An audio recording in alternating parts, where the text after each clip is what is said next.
Hi students, welcome to your channel money tutorial. इस video class का topic है आज मेरा Bernoulli trial and binomial distribution. Bernoulli trial and binomial distribution basically है क्या, मैं आपको प्योर मैथमेटिकल वे में नहीं समझाऊंगा।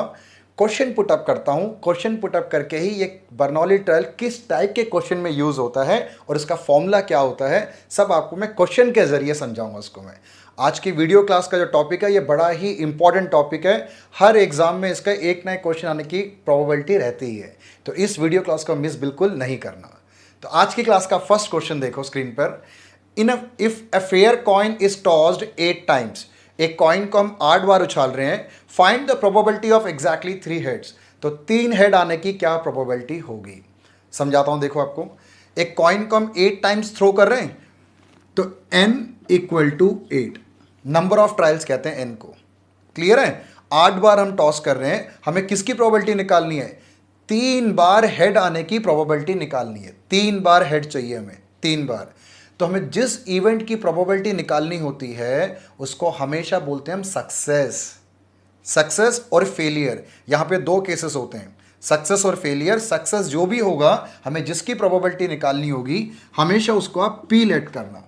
P equal to probability of head, और हेड आने की प्रोबेबिलिटी कितनी होती है? हाफ। ठीक है। और नेक्स्ट एक और टर्म होता है यूज Q।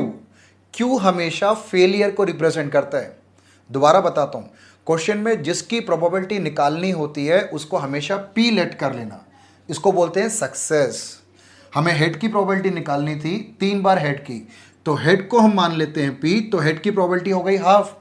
इसके बाद हमें अपने एंड से हर क्वेश्चन में Q निकालना होता है। Q किसे रिप्रेजेंट करता है? फेलियर को। ये कैसे निकालना है फेलियर? बहुत सिंपल है, हर क्वेश्चन में 1 में से सक्सेस को माइनस कर दो, बाकी जो बचा फेलियर। क्लियर? तो एक पॉइंट आप याद रखना, ये P plus Q is always equal to 1। P हमें पता हो, Q निकालना हो, 1 में से उस P को माइनस कर लो, Q हमेशा आपके पास आंसर तैयार मिलेगा। क्लियर? ये भी चलो, N है number of trial, P probability of success जो कि 1/2 है, Q प्रोबेबिलिटी ऑफ फेलियर, वो कितना है? 1 में से माइनस करके हाफ आ गया। अब एक और चीज इसमें होता है, वो होता है R। R होता है नंबर ऑफ सक्सेस। आपको हेड कितनी बार चाहिए था? 3 बार चाहिए था ना हेड, आउट ऑफ 8 थ्रो, है ना? तो R हो गया 3। हर क्वेश्चन में आपको N, P, Q और R निकालना होता है, और इस बाइनोमियल डिस्ट्रीब्यूशन में एक ही फॉर्मूला यूज होता है थ्रू आउट द टॉपिक, और वो फॉर्मूला क्या है? Probability of R, probability of number of success, NCR P power R Q power N-R। अच्छे से इसको नोट डाउन करके ध्यान देना इसको, यही formula through out the topic use होगा। NCR, C मतलब कॉम्बिनेशन वाला formula, NCR P power R Q power N-R। Success कितनी बार चाहिए और फेलियर कितनी बार चाहिए? देखो हमसे क्या बोल रहे हैं? Exactly 3 heads, number of success 3 चाहिए ना, यहां पर 3। N 8C3, 8 में से चाहिए सक्सेस 3 बार, 8C3। P किसको रिप्रेजेंट कर रहा है? सक्सेस को। सक्सेस चाहिए 3 बार, तो फेलियर चाहिए 5 बार, तभी तो टोटल 8 बनेगा ना। ये जो 8 है, इन दोनों को डिवाइड करना है। आउट ऑफ 8 थ्रो सक्सेस चाहिए 3 बार, फेलियर चाहिए 5 बार। क्लियर है? अब इसको सॉल्व कर देते हैं। अब यहां पर 8C3 है, मुझे पता है कि आप सब लोगों को अपने 11th क्लास में परम्यूटेशन कॉम्बिनेशन किया ही होगा, आपको कॉम्बिनेशन का फॉर्मूला आता होगा। तो 8C3 कैसे सॉल्व करते हैं? 8 का फैक्टोरियल डिवाइड बाई 3 का फैक्टोरियल, ये ना 8 और 3, और फिर 8 माइनस 3 5 का फैक्टोरियल। तो ये तो हमारा ट्रेडिशनल अप्रोच होता है। मैं आपको एक शॉर्टकट मेथड सिखाता हूँ। देखो बेस में 3 है ना, यहाँ पर 3, तो अपर वैल्यू को, जैसे 8 है, 8 को आप 3 बार मल्टीप्लाई कर लो डिसेंडिंग ऑर्डर में। 8 को 3 बार डिसेंडिंग ऑर्डर में लिखकर मल्टीप्लाई करना है, 8 इंटू 7 इंटू 6, डिवाइड बाई नीचे क्या है? 3, 3 के फैक्टोरियल से डिवाइड कर लो। समझना मैं क्या बोल रहा हूं? नीचे जो भी वैल्यू होगी बेस में 3, 3 के फैक्टोरियल से डिवाइड कर लो। क्या होता है 3 का फैक्टोरियल? 3 into 2 into 1 6।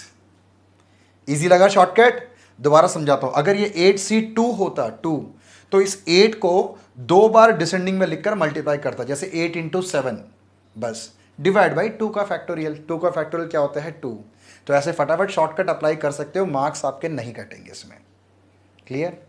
चलो p की वैल्यू क्या पुट करते हैं 1/2 की क्यूब। अगेन q की वैल्यू भी क्या थी 1/2 की पावर 5। जल्दी से सॉल्व करते हैं। 6 से 6 कटा, ये 1/2 की क्यूब तो 8 हुआ, 8 से 8 भी कैंसिल हो गया, 8 से 8 कैंसिल हुआ, ऊपर बचा 7, नीचे 2 की पावर 5 कितना होता है 32। आपका फाइनल आंसर 7/32। तो ये फर्स्ट क्वेश्चन मैंने आपको सिखाया। अगर आपको ये 50% भी मेरा क्वेश्चन समझ आया होगा, दैट मीन्स फर्स्ट क्वेश्चन का मेरा पर्पस जो है समझाने का वो पूरा हो गया। 50% बहुत है, क्योंकि बाकी भी तो और क्वेश्चंस करेंगे। बाकी 50% आपको सेकंड क्वेश्चन से समझ आ जाएगा। जितने क्वेश्चन हम सेम पैटर्न पे सॉल्व करते जाएंगे ना, उतना ही आपका ये कंसेप्ट बिल्कुल स्ट्रांग होता जाएगा। ठीक है, मूव करता हूं मैं सेकंड क्वेश्चन की तरफ। सेकंड क्वेश्चन ये रहा आपके स्क्रीन पर। सेकंड क्वेश्चन ये रीड आउट कर रहा है, if a coin is tossed 6 times, एक कॉइन को हम 6 बार टॉस कर रहे हैं, find the probability of at least 5 tails. 6 में से कम 5 बार टेल चाहिए, एटलीस्ट। इस पूरे टॉपिक में 2 टर्म और यूज होते हैं, एटलीस्ट और एटमोस्ट। बड़ा इंपॉर्टेंट टर्म्स है ये। इनको कैसे सॉल्व करते हैं मैं भी सिखाता हूं आपको। पहले इसको रब कर लेता हूं।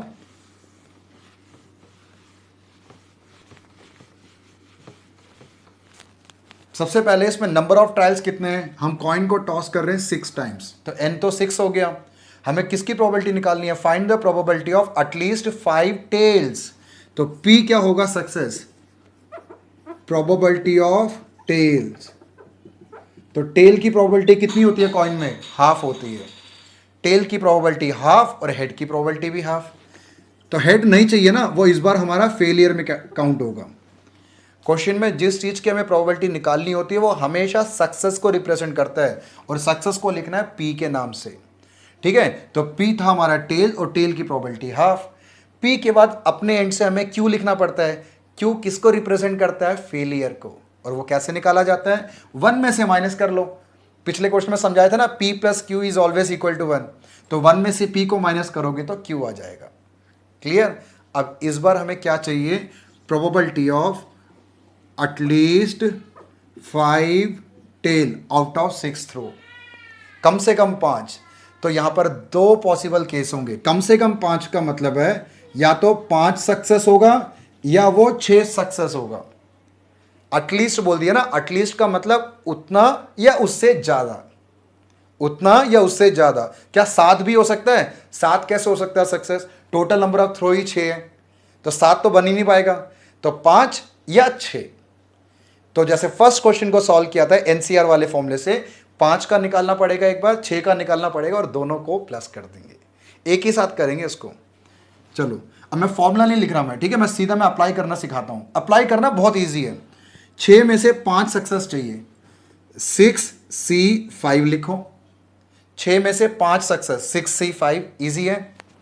P सक्सेस को रिप्रेजेंट करता है, Q फेलियर को। सक्सेस कितनी बार चाहिए, 5, तो फेलियर कितना बचा, बाकी एक, टोटल 6 थ्रो है ना, सक्सेस चाहिए 5 बार तो फेलियर चाहिए 1 बार। तो ये तो हो गया P5 प्लस P6 निकालते हैं, 6 R की जगह 6, 6C6 सक्सेस चाहिए 6 बार और फेलियर चाहिए 0 बार, क्योंकि 6 के 6 तो सक्सेस ही चाहिए ना, तो फेलियर क्या चाहिए, 0 चाहिए हमें। ठीक है, अब इसको हम फटाफट सॉल्व करते हैं। देखो 6C5 है, इनका डिफरेंस कितना, मैं आपको अगेन एक बार दोबारा शॉर्टकट समझा रहा हूं। जिसको शॉर्टकट समझ आए वो तो बहुत अच्छी बात है, मैं हर क्वेश्चन में शॉर्टकट समझाऊंगा आपको। अगर आपको थोड़ी सी भी डिफिकल्टी लगे आपको शॉर्टकट समझने में, अब ट्रेडिशनल रूल को फॉलो कर दो, 6 फैक्टोरियल डिवाइड बाई 5 फैक्टोरियल और इंटू 6 माइनस 5 क्या होता है 1। ऐसे कर सकते हो आप, मैं आपको शॉर्टकट समझाने की कोशिश करता हूं। कभी भी बेस में 1 हो, कॉम्बिनेशन में 1, या इन दोनों का डिफरेंस 1 हो, इन दोनों का डिफरेंस 1, तो जो अपर वैल्यू है वही उसका आंसर होता है, खत्म। 6C5 6 के इक्वल होता है। गैप कितने का दोनों का, 6 और 5 का, 1 का गैप है ना। कभी भी बेस में 1 हो या अपर वैल्यू और लोअर वैल्यू दोनों का डिफरेंस 1 हो, 1, तो अपर वैल्यू ही उसका आंसर होता है। आप ऐसे याद रखना, अगर यहां 10 हो, 10C1 हो तो आंसर 10 हो जाएगा।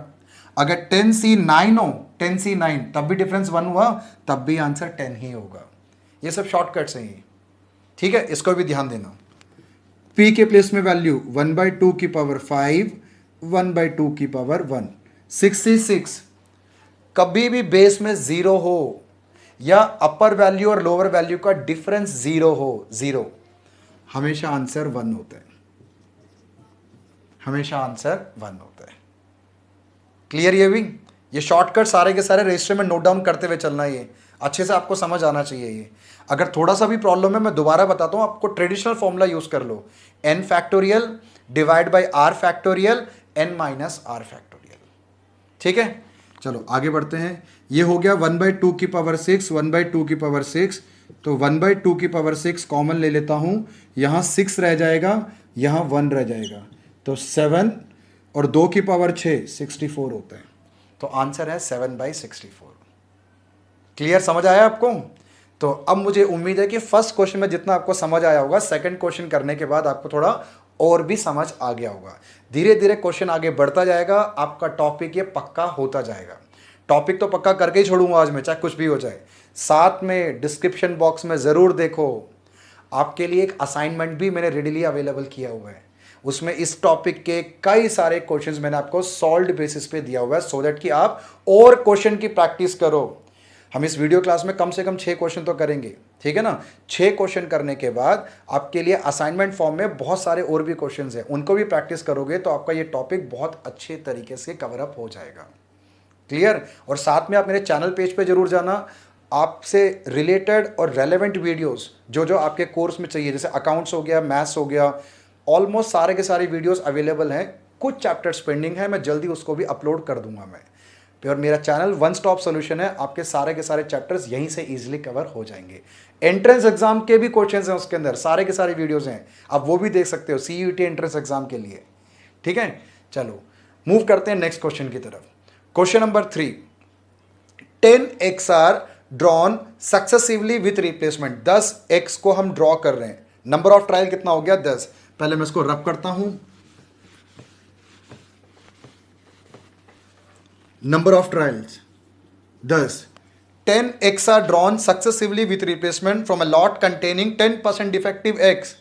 10% डिफेक्टिव है, कभी भी परसेंटेज आ जाए हमेशा प्रोबेबिलिटी होती है। वो किसकी प्रोबेबिलिटी है? P equal to probability of defective x, और ये कितना है? 10%। 10% कितना होता है? 1/10, है ना, एक जीरो काट दिया हमने। P है हमारे पास 10% डिफेक्टिव x की। Find the probability that there is at least 1 defective x। इस बार भी एटलीस्ट है, इस बार भी एटलीस्ट है। फर्स्ट सेकंड क्वेश्चन भी एटलीस्ट था, ये वाला भी एटलीस्ट है। दोनों के दोनों क्वेश्चन में थोड़ा सा डिफरेंस है, वो मैं आपको क्वेश्चन करके अभी समझाता हूँ। P 1/10 है, तो Q कितना होगा? अब आप सबने गेस कर लिया होगा, Q होगा 9/10। प्रोबेबिलिटी ऑफ एटलीस्ट 1, यही कह रहे हैं। नंबर ऑफ ट्रायल 10 है और कम से कम आपको एक चाहिए, एक तो डिफेक्टिव चाहिए। तो 1 या 2 या 3 डॉट डॉट डॉट कहाँ तक जाएगा? ये 10 तक जाएगा। अब एक बात बताओ, इतनी प्रोबेबिलिटी निकाल सकते हैं 1 से लेकर 10 तक? ये तो बहुत टाइम लग जाएगा हमारा, कितने बड़ा कॉम्प्लेक्स हो जाएगा कैलकुलेशन, नहीं कर सकते ऐसा। एक और ट्रिक है, कभी भी प्रोबेबिलिटी की जो शुरुआत होती है 0 से होती है। प्रोबेबिलिटी नेगेटिव नहीं होती ना प्रोबेबिलिटी कभी। लोवेस्ट वैल्यू कहाँ से? 0 से। P0, P1, P2, P3, P4 ऐसे करते करते n नंबर ऑफ टाइम, मतलब क्या, 10 तक जाएगा। 0 से लेकर 10 तक होगा प्रोबेबिलिटी इसका। उसमें से 1 से 10 का तो आपको निकालना ही है, 1 से 10 का निकालना है। क्या नहीं नजर आ रहा यहाँ पर? प्रोबेबिलिटी ऑफ 0 नहीं नजर आ रहा है ना। तो इतना बड़ा निकालने से बढ़िया आप एक शॉर्टकट अप्लाई करो, 1 minus probability of 0। Short trick है बेसिकली, और इस ट्रिक के ही मार्क्स मिलेंगे आपको एग्जाम में। ये आप कर भी नहीं सकते, करते रह जाओगे बाकी सारे क्वेश्चन छूट जाएंगे। तो एग्जामिनर आपसे ये एक्सपेक्ट नहीं कर रहा है, ये एक्सपेक्ट कर रहा है, कह रहे भैया दिमाग लगाओ जल्दी फटाफट। 1 से लेकर 10 तक कुछ ज़्यादा बड़ा हो गया। अगर ये 2 या 3 होता तो जैसे मैंने सेकंड क्वेश्चन किया था वैसे ही सॉल्व कर देता उसको। 2-3 तो हम निकाल सकते हैं, 1 से लेकर 10 तक थोड़ी निकाल सकते हैं। तो प्रोबेबिलिटी की स्टार्टिंग पॉइंट क्या? 0 से होता है। P0, P1, P2, P3, P4 ऐसे P10 तक। 1 से 10 तक आपको निकालना है, क्वेश्चन की रिक्वायरमेंट यही है। तो तो इतना बड़ा निकालने से बढ़िया जो नहीं नजर आ रहा वो 1 में से माइनस कर दो। क्लियर? चलो अब P0 1 में से माइनस करते हैं 0, n कितना 10 है, 10 में से चाहिए सक्सेस 0 बार, 10C 0। जो यहां 0 होता है वही P की पावर में भी होता है, P0 और Q 10 और 0 का डिफरेंस कितना 10, मतलब 10 के 10 हमें फेलियर डिफेक्टिव नॉन डिफेक्टिव चाहिए। ठीक है, तो 1 कभी भी बेस में 0, पिछले क्वेश्चन में समझाया था, वो 1 के इक्वल होता है। किसी भी नंबर की पावर 0 1, और Q क्या था हमारा, Q था 9/10 की पावर 10। तो फाइनल आंसर 1 माइनस 9/10 की पावर 10। इसको सॉल्व नहीं कर सकते, यही हमारा फाइनल आंसर है। कहीं आप सोचो कि 9 की पावर 10 निकालें, नहीं, यही आंसर है। क्लियर? समझ आया आपको? मैं धीरे धीरे करके आपको मैं इस टॉपिक के सारे लेवल आपको मैं कवर कराऊंगा। पहले वाला नॉर्मल था, एग्जैक्टली 3 वाला था, अगले वाले में एटलीस्ट था, 2 प्लस करके छोड़ दिया था। तीसरे वाला भी एटलीस्ट है, पर कितना बड़ा था, 1 से लेकर 10 तक। फिर इसका भी मैंने शॉर्ट ट्रिक आपको समझाया। अटमोस्ट वाला भी अभी कराऊंगा, वो लास्ट क्वेश्चन करीब होगा। 6 क्वेश्चन होंगे इस वीडियो क्लास में, एक भी क्वेश्चन को आपने मिस नहीं करना। अब मूव करते हैं क्वेश्चन नंबर 4 की तरफ। क्वेश्चन नंबर 4 करने से पहले आप सबसे एक रिक्वेस्ट है, अगर आपको मेरा वीडियो अच्छा लग रहा हो, आप नॉलेज गेन कर रहे हो, तो प्लीज़ लाइक और सब्सक्राइब आप ज़रूर करना। ठीक है, मूव करते हैं क्वेश्चन नंबर 4 की तरफ। ये रहा आपके स्क्रीन पर। Pair of dice is throne 4 times. Pair of dice, 2 dice को एक साथ हम थ्रो कर रहे हैं, पेयर ऑफ डाइस। तो total number of element in sample space कितना होगा? जब 2 डाइस को फेंकते हैं तो 36 एलिमेंट होते हैं सैंपल स्पेस के अंदर, है ना। 1 1 1 2 1 3 1 4 1 5 1 6, 2 1 2 2 2 3 2 4 2 5 2 6, ऐसे करते करते 6 6 तक 36 एलिमेंट्स होते हैं। Pair of dice is throne 4 times, पर नंबर ऑफ थ्रो कितना है? नंबर ऑफ थ्रो तो 4 है, n4 है। If getting a doublet is consider as success. अच्छा, P क्या है यहां पर? Probability of doublet. अच्छा, डबलेट क्या होते हैं बताएं? जब पेयर ऑफ डाइस को हम थ्रो करते हैं तो डाइस का जो अपर फेस होता है, फेस में same digit on both dice, same digit on both dice को बोलते हैं डबलेट।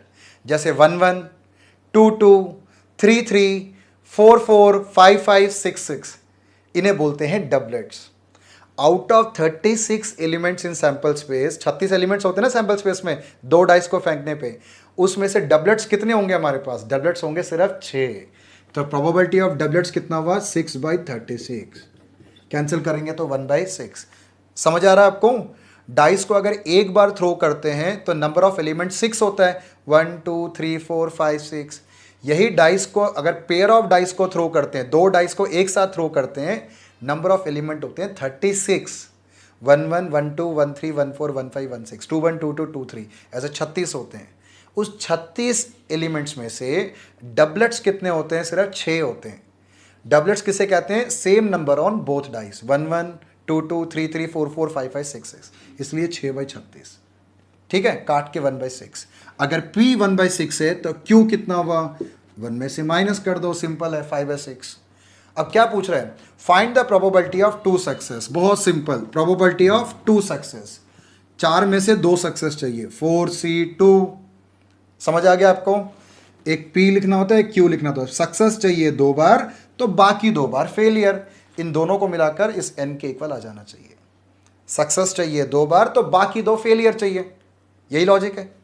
4C2 का शॉर्टकट क्या समझा मैंने आपको? 2 वाला 2 है ना नीचे, इस 4 को डिसेंडिंग ऑर्डर में मल्टीप्लाई कर लो 2 बार, 4 × 3, बस डिवाइड बाय 2 का फैक्टोरियल। 2 का फैक्टोरियल क्या होता है? 2, 2 × 1, 2 का फैक्टोरियल 2। क्लियर? P के प्लेस पे P क्या था? 1/6 का स्क्वायर, और ये था 5/6 का स्क्वायर। इसको सिंप्लीफाई करो, ये कटेगा यहाँ पर 2 6, एक 6 कटेगा, एक 6 रह जाएगा, 5 का स्क्वायर 25, 6 × 36 क्या होता है? 216। आपका आंसर 25/216। क्लियर? समझ आ गया आपको? ठीक है, क्वेश्चन इजी था ये। अगला क्वेश्चन नंबर 5। क्वेश्चन नंबर 5 बड़ा इंपॉर्टेंट लेवल का क्वेश्चन है, कई 1-2 बार एग्जाम में आ चुका है ये। देखो, उसमें 3 पार्ट सॉल्व करने हैं। पहले रब कर लेता हूं उसको मैं, आप लोग क्वेश्चन रीड आउट कर लो। 5 cards are drawn successively with replacement from a well shuffled deck of 52 cards. 52 पत्तों में से 5 बार 5 कार्ड्स निकाल रहे हैं, तो नंबर ऑफ ट्रायल्स 5। सिंपल, 52 पत्तों में से कितने कार्ड्स ड्रॉ कर रहे हैं? 5। Number of trial 5। What is the probability that all the 5 cards are spade? पहला question. Only 3 cards are spade, none is spade. 3 question पूछ लिया एक ही बार में इसने। निकालते हैं एक एक करके आंसर। स्पेड स्पेड स्पेड बोल रहे हैं तो पी को क्या मानेंगे? सक्सेस को। प्रोबेबिलिटी ऑफ स्पेड, और स्पेड होता कितना है? 13 पत्ते होते हैं 52 में से। ये तो क्लियर है ना? 13 स्पेड होते हैं, 13 डायमंड होते हैं, 13 क्लब होते हैं और 13 हार्ट होते हैं। 13 13 होते हैं, 4 स्वीट्स होते हैं। तो स्पेड होता है 13 आउट ऑफ 52। कैंसिल कर दो 1/4। तो P तो आ गया 1/4। तो Q कितना हुआ? जैसे हम पहले करते थे 1 में से माइनस कर देंगे, तो Q आ गया 3/4। अब एक एक करके आंसर देते हैं। पहला क्या आंसर है? All the 5 cards are spade. पांचों के पांचों स्पेड होने चाहिए, तो मतलब 5 में से पांचों सक्सेस। इसकी क्या प्रोबेबिलिटी है? 5 में से 5 सक्सेस। 5, क्योंकि नंबर ऑफ ट्रायल तो 5 था ना, पांचों के पांचों कार्ड स्पेड होने चाहिए। 5C5 P5 Q0।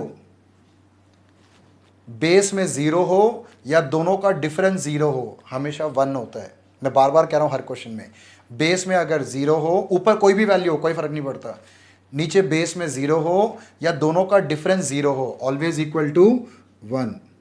और ये P की वैल्यू क्या थी? 1/4 की पावर 5, ठीक है। और Q की पावर 0, किसी भी नंबर की पावर 0 क्या होती है? 1 होती है वो। तो आपका फाइनल आंसर 1/4 की पावर 5। 4 की पावर 5 का कितना हो गया? 4 की पावर 5 का 16, 256, 256, 512, 1024, ठीक है। तो आपका आंसर है 1/1024। क्लियर? ठीक है। अब आगे बढ़ते हैं सेकंड पार्ट में। सेकंड पार्ट में क्या कह रहा है? Only 3 cards are spade, probability of 3 spade card. Out of 5 3 होने चाहिए स्पेड। 5C3, सक्सेस चाहिए 3 बार, तो फेलियर चाहिए 2 बार। सॉल्व करो। बेस में क्या है? 3। 5 × 4 × 3 डिवाइड बाई 3 का फैक्टोरियल। बेस में 3 हो, 3 बार डिसेंडिंग ऑर्डर में लिखकर 3 के फैक्टोरियल से डिवाइड कर लो। शॉर्टकट समझा रहा हूँ आपको हर बार में। 3 है, अपर वैल्यू को 3 बार डिसेंडिंग ऑर्डर में मल्टीप्लाई करके 3 के फैक्टोरियल से डिवाइड करते हैं। 3 × 2 × 1 6 से डिवाइड कर लो। इसको थोड़ा छोटा करते हैं। 2, ये भी कटेगा 2, ऊपर तो 10 आ गया। और P क्या था हमारा? 1/4 की पावर 3, और ये 3/4 की पावर 2। सॉल्व करते हैं जल्दी। 10, 3 का स्क्वायर कितना हुआ? 9, 9 × 10 90, 90/1024, और छोटा कर सकते हो 45/512, ठीक है। तो ये आ गया सेकंड का आंसर आपका। मूव करते हैं थर्ड पार्ट में। ये थर्ड पार्ट में क्या पूछा हुआ था? नन इज स्पेड, इनमें से कोई भी स्पेड नहीं है, ठीक है। ये भी कैलकुलेट करते हैं। थर्ड पार्ट में था नन इज स्पेड। नन मतलब क्या होता है? 0, कोई भी स्पेड नहीं। 5C0 P0 और Q5। 0 हो तो 1, P की पावर 0 1, और Q क्या था हमारा? 3/4 की पावर 5, ठीक है। 3 की पावर 5 कितना हो गया? 3 की पावर 4 81, 243, 1024। ये आपका फाइनल आंसर। समझ आ गया ना आपको? तो अभी तक हमने 5 क्वेश्चंस कर लिया। इस वीडियो क्लास के लिए एक और क्वेश्चन, ये भी बड़ा इंपॉर्टेंट क्वेश्चन है। ये रहा आपके स्क्रीन पर। 6 question. Find the probability of throwing at most 2 sixes. हमें ज़्यादा से ज़्यादा 2 सिक्सेस चाहिए। At most 2 sixes in a 6 throw of a single die. एक सिंगल डाई को 6 बार थ्रो कर रहे हैं, तो n तो 6 आ गया, नंबर ऑफ ट्रायल्स, है ना। हमें किसकी प्रोबेबिलिटी निकालनी है? 6 की निकालनी है। जिसकी भी प्रोबेबिलिटी निकालनी है उसे P लट करा जाता है। P equal to probability of 6, और 6 आने की प्रोबेबिलिटी क्या होती है? 1/6। तो फेलियर कितना हुआ? 1 में से माइनस कर दो उसको, फेलियर हुआ 5/6। क्लियर यहाँ तक है? सक्सेस हमारा P के नाम से, फेलियर हमारा Q के नाम से रिप्रेजेंट कर दिया। और हमें चाहिए क्या? Utmost 2 sixes.